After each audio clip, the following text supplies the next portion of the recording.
Halo,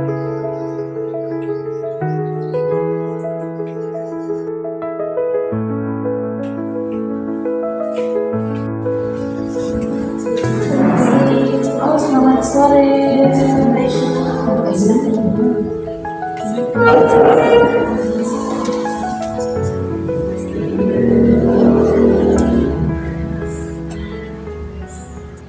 Selamat sore Ria, terima kasih sudah datang. Ibu senang kamu bersedia bercerita, berbagi cerita. Bagaimana kabar kamu hari ini? Saya kurang baik Bu, akhir-akhir ini saya sering merasa sedih dan kecewa. Ibu mendengar kamu sedang mengalami masalah. Tidak apa-apa Ria, di sini kamu bisa bercerita dengan tenang. Baik ya, sebelum kita memulai kita pada hari ini, apakah sebelumnya kamu pernah mengikuti bimbingan konseling? Ini baru pertama kali. Jadi ini baru pertama kali. Oke, dengan saya sebelum untuk menjelaskan tentang peran dan peran kita sebagai konseling dan konselor. Konselor dan konseling memiliki hak dan kewajiban dalam konseling. Kamu berhak untuk menyampaikan, menceritakan apa yang kamu alami. Kemudian kamu wajib untuk menjawab pertanyaan-pertanyaan yang saya ajukan. Kemudian saya sebagai konselor memiliki hak dan kewajiban juga.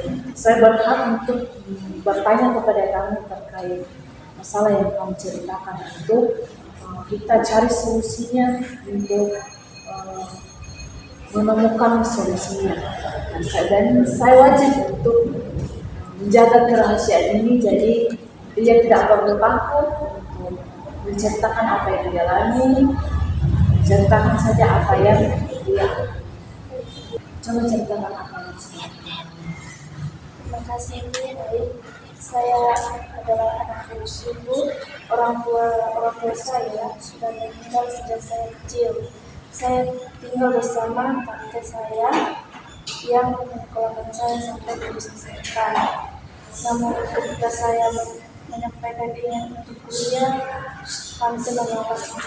Katanya dia harus membiayai anaknya dulu.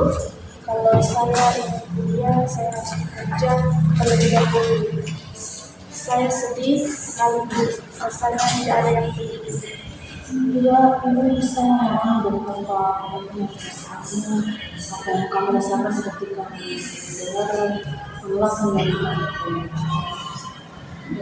Saya kecewa Ibu, saya menangis di kamar dan berpikir kalau saja orang tua saya masih hidup, pasti saya bisa kuliah. Bahkan sempat berpikir untuk mengakhiri hidup saya.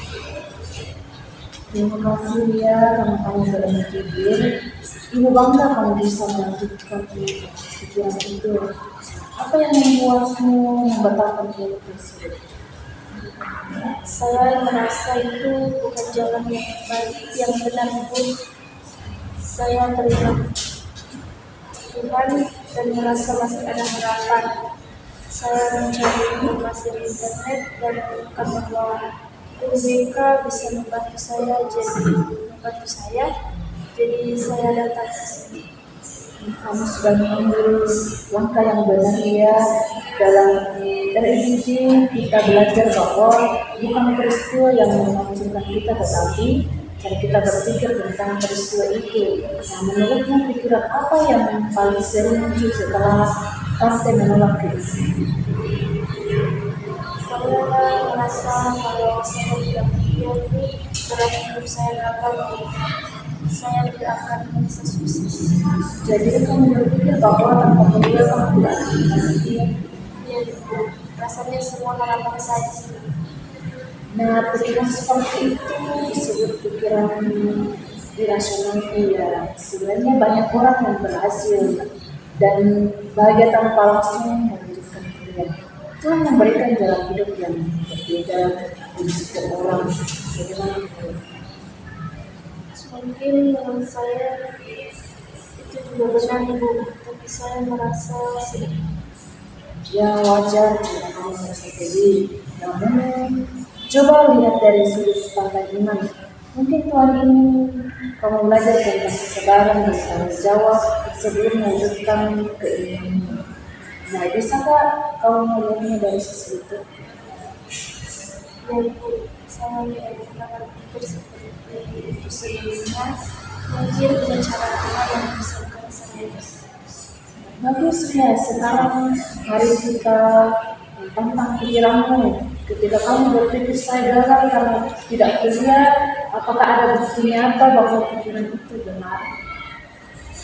Ya juga Ibu, saya punya beberapa teman yang kerja dulu dan akhirnya bisa kuliah juga Ibu.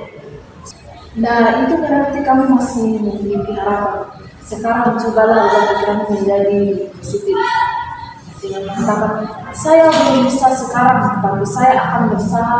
Tuhan akan membuka jalan untuk saya. Bisa diulang, saya belum bisa kuliah sekarang, tetapi saya akan berusaha. Saya Belum bisa kuliah sekarang, belum bisa kuliah sekarang, tetapi saya akan berusaha. Tuhan akan membuka jalan untuk saya. bagaimana perasaan sekarang ini? Saya merasa lebih tenang dan lega Ibu, seolah Tuhan masih memberi saya Itulah kekuatan dari pikiran yang positif dan benar. Pikiran seperti ini yang akan menumbuhkan harapan dan menguatkan kamu. Dia Tuhan telah menjaga hidupmu sejak kecil. Kamu diselamatkan dari niat buruk itu karena Tuhan masih memiliki rencana yang indah bagimu.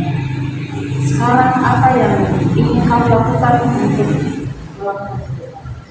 saya ingin mencari pekerjaan Ibu. Saya akan menabung agar suatu saat nanti saya bisa melanjutkan kuliah. Wah, sungguh luar biasa. Itu keputusan yang baik. Setiap langkah kecil menuju masa depan adalah bukti iman dan kepercayaan kepada Tuhan. Ingatlah, Tuhan tidak akan pernah meninggalkanmu. Dia akan selalu menjaga dirimu. Oke, dia masih ada yang ingin disampaikan. Sudah tidak ada. Oke, saya rasa sudah cukup. Sebelum kita ini dengan berdoa. Marilah kita berdoa dalam nama Bapa dan Putra dan Roh Kudus. Tuhan Allah Bapa yang penuh kasih, kami bersyukur karena Engkau senantiasa hadir dalam setiap pertemuan kami.